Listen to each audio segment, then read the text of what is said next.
میں ایسا ہی آپ کو سیر کرا رہا تھا کہ دنیا میں جتنے کمالات ہیں خوبیاں ہیں یہ انبیاء کے ذریعے آئی،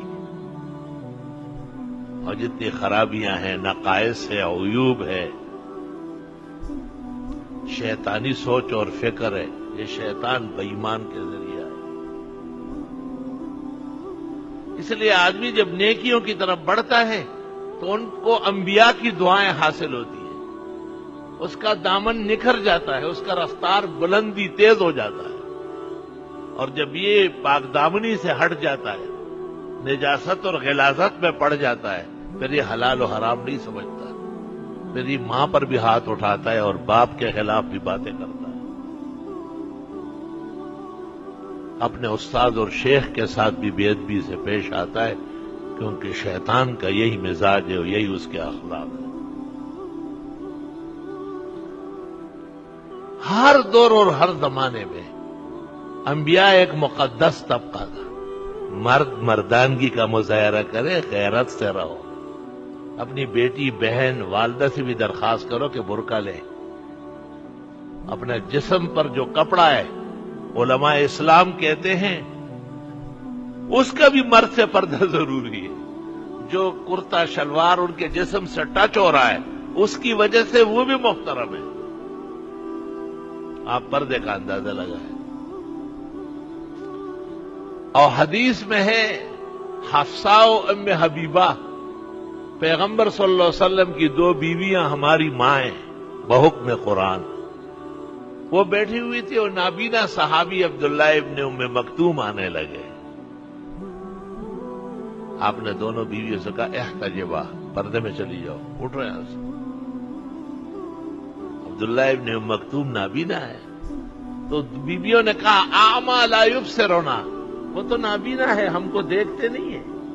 آپ نے کہا افعمیاوان انتما یا عدوات انفسکن، او جان کی دشمنو تم تو دیکھ رہی ہو۔ پتہ چلا کہ عورت کا بھی اجنبیوں کو دیکھنا خطرے سے خالی نہیں،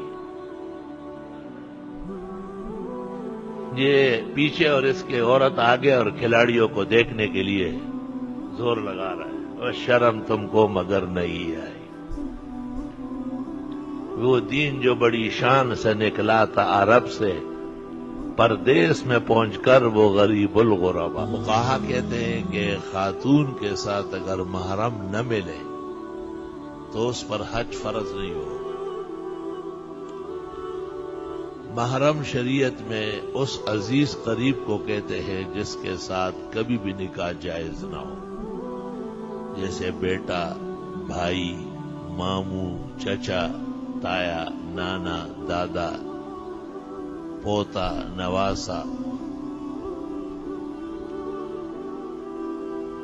جن کے ساتھ کبھی بھی نکاح ہوتا ہو وہ محارم نہیں ہے، جیسے بہنوئی، بہن نہ ہو، مطلقہ ہو جائے یا مر جائے تو بہنوئی کے ساتھ سالی کا نکاح ہوتا ہے، اس لیے اس سے پردہ فرض ہے۔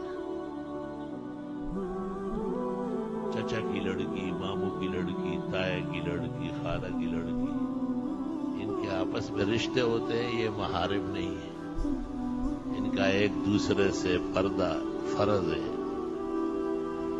پردے کا مطلب یہ ہے کہ بغیر ضرورت کے آمنے سامنے نہ ہو، اور ایک دیکھے تو دوسرا نہ دیکھے۔ بعض گھروں میں یہ اشکال پیدا ہوتا ہے کہ اس طرح کرنا بہت مشکل ہے، تو کہتے ہیں کہ کلام اور آمنے سامنے ہونے سے پرہیز کرے اور بڑی چادر یا برقع یا بڑی شال سر سے پاؤں تک گھر میں اوڑھے، تاکہ وہ کھل کر نہ دیکھ سکے اور نہ یہ اس کو دیکھ سکے۔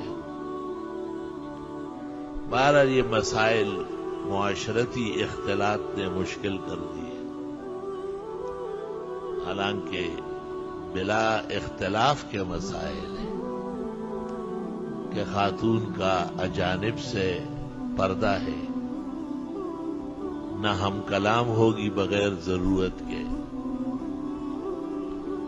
قرآن کریم میں ازواج مطہرات کے لیے آیا ہے کہ اگر تم نے ان سے کچھ مانگنا ہو، لینا دینا ہو، تو درمیان میں حجاب اور پردہ ہونا چاہیے۔ تو دوسرے لوگوں کا آمنے سامنے ہونا کہاں جائز ہے؟ تمام نقصانات عزت کے جو بٹھے لگتے ہیں وہ اختلاط سے پیدا ہو۔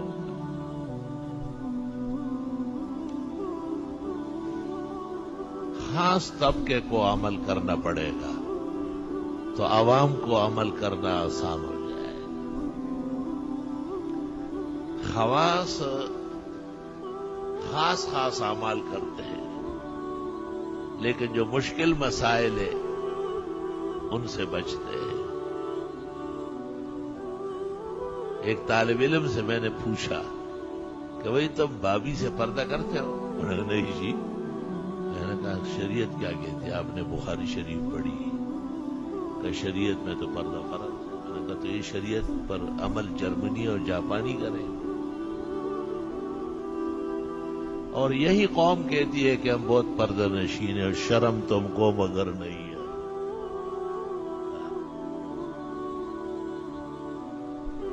میں نے کہا پیغمبر سے جب پوچھا گیا کہ مل ہم وہ خاون کا چھوٹا بھائی دیور جو ساتھ پلتا بڑھتا ہے، لوگوں کا یہ خیال ہے کہ یہ تو ہمارے بیٹے کی طرح ہے، آپ نے کہا هو الموت، وہ موت سے زیادہ خطرناک ہے، کیونکہ جیٹ سے تو کچھ گھبراتی ہے، اس کا روب داب ہوتا ہے، لیکن چھوٹا تو ساتھ پلتا بڑھتا ہے، اس کی تمام جوانی اس کی نگاہ میں ہے، اور وہ بابی کی عادتیں جانتا ہے کہ کون سا آئس کریم پسند کرتی ہے، کون سے کپڑے میں اچھی لگتی ہے۔ تو بس یہی راستے ہیں نا اعمال غیر طیبہ تک پہنچ